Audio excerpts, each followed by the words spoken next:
ancestor an ape-like creature? I don't think so. Let's talk about a few of the so-called cavemen. We could spend hours on this topic, but we got more to cover here.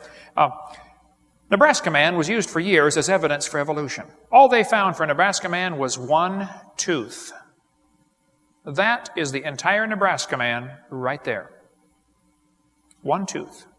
Then they built an entire man from that one tooth and later made him a wife.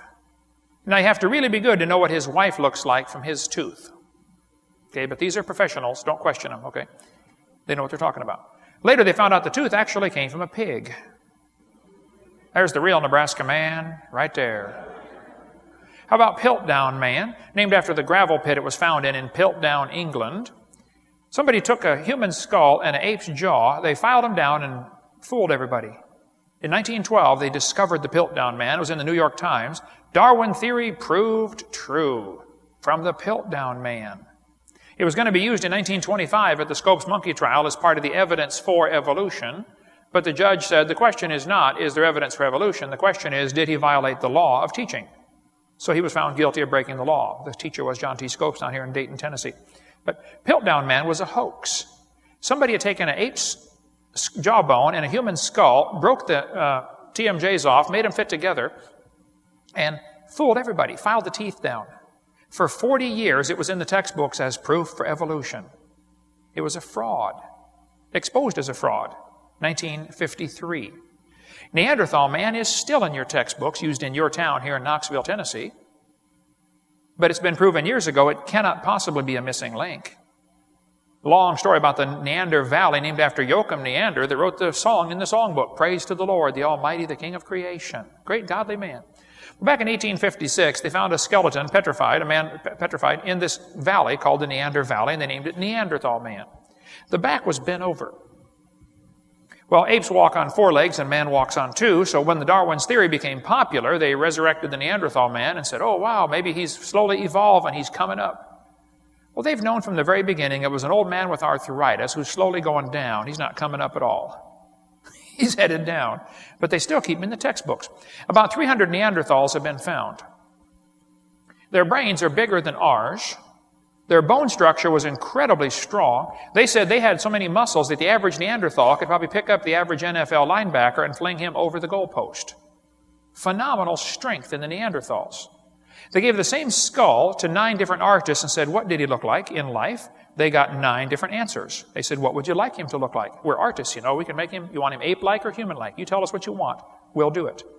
Jack Cuazzo, a friend of mine from New Jersey, has been a dentist for 32 years. He came and spoke at our conference a few weeks ago at the boot camp we had in Pensacola.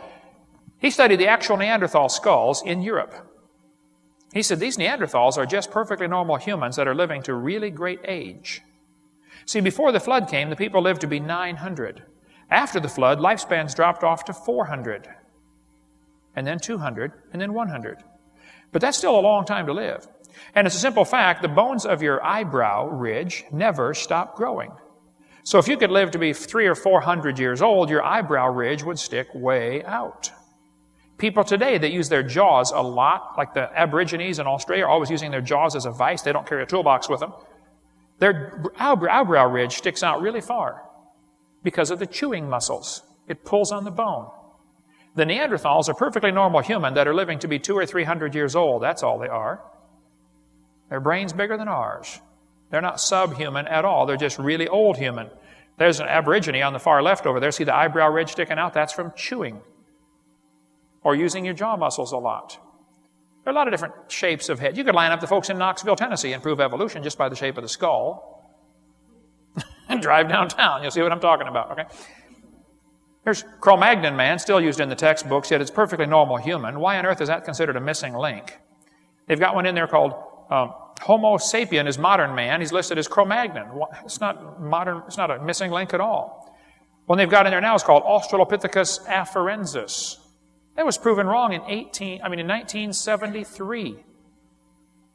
30 years ago, proven wrong. Why are they keeping that in the textbooks as evidence for evolution? They've got Australopithecus africanus, or afarensis, better known as Lucy. How many have ever heard of Lucy before? Donald Johanson found Lucy in 1974, Ethiopia. He had gone there with a grant to look for missing links. Somebody gave him some money, said, here, go find a missing link. If you don't find one, no more money. 2 weeks before his grant money expired, he discovered Lucy. Highly motivated, I suspect. And that would be a suspect, by the way, in a court of law, you know. Lucy was 3 feet tall. It was obviously a chimpanzee of some kind. Now, the bones of the skull were crushed thoroughly. Could not tell anything about the skull. But when they put it together for your kid's textbook, they can make it half human, half ape. They named it Lucy because they were listening to the song, Lucy in the Sky with Diamonds. Very popular back then, which, by the way, has the initials LSD, which they must have been on when they found this thing. But the knee joint that was labeled Lucy's knee in National Geographic was actually found 1.5 miles away and 200 feet deeper. But National Geographic labeled it Lucy's knee. It's not Lucy's knee. It's 1.5 miles away, for heaven's sake, okay? There's quite a controversy about that knee joint still. But the knee joint is the best evidence they have that Lucy was becoming a human. Because an ape has the lower and upper leg that are in a straight line with each other. A human leg goes up to your knee and angles off to the side because your hips are wider than your knees. Lucy's knee angled off to the side, the femur angled. And Donald said, see, that proves she's becoming a human. No. Any monkey that climbs trees has an angled femur. What he found was a tree-climbing monkey. It's not proof it's becoming a human. He said, well, the bones are slightly bigger than a regular ape. Well, that's true. It doesn't prove it's becoming a human. The bones of a Clydesdale are slightly bigger than a regular horse. It doesn't prove it's becoming a truck, for heaven's sake, okay? What he found was a heavy-duty chimpanzee, and probably the pre-flood chimpanzees, and everything was probably more heavy-duty. If they're living longer, much healthier, that's all he found. There are big horses and little horses today, by the way. St. Louis Zoo put human feet on their Lucy display. Not one foot bone or hand bone was found. Not one. Every other Australopithecine that's been found has curled toes. Professor Menton at Washington University said, the statue is a complete misrepresentation. That's a big fancy word for lie. I prefer smaller words. It's a lie. The zoo director said, zoo officials have no plans to knuckle under. We cannot be updating every exhibit based on every new piece of evidence. We look at the overall exhibit and the impression it creates, and we think this impression it creates is correct. Bruce, are you telling me you would lie to kids coming through your zoo just to get an impression across to them that evolution is true? You mean your theory is more important than the facts? That's exactly correct. They will lie to the kids going through these science centers and zoos to make them believe this evolution theory. And there are lies in the textbooks, like 60 of them. We covered that on video number 4, lies in the textbooks.